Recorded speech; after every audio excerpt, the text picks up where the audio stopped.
औरत का चक्कर बाबू वो ना भैया, औरत का चाचा, चक्कर बहुत मोह ना बेकार पतो होता है। मेरे ब्याह पे जवाई दे अरे तुम कर देंगे।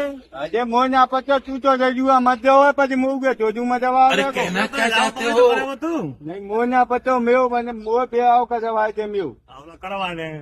હઉ પતો મેઓ ब्याह का वो होगो बताए दे जल्दी है भाई करवा देंगे नहीं बेटा तो नहीं तो बचा तो बात तो सही है। मोह ना पतो मोह भाई बताए दे तू मोह ना पतो कैसे कहूं ते जा मोह ना पतो कजवा अबे जब ये तो होना देता जाता नहीं तो करवा दे वो। अरे तू तो रजुआ मती जो પછી સંગના में મોગવે માં જાવે મોહ ના પતો ये नाने जाओ टेंशन मत लिए। मोह ना पतो मेरे ब्याह का जवाई दे मेरे सदस्य बड़े को बात तो सही है।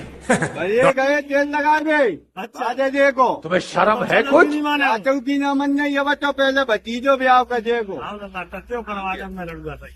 आओ कल बुला ले तो एक आदमी आओ ठीक है तो दवाई लियो कल ले मोह ना पतो कहूं ते बोलवैयो हाँ करवा देंगे।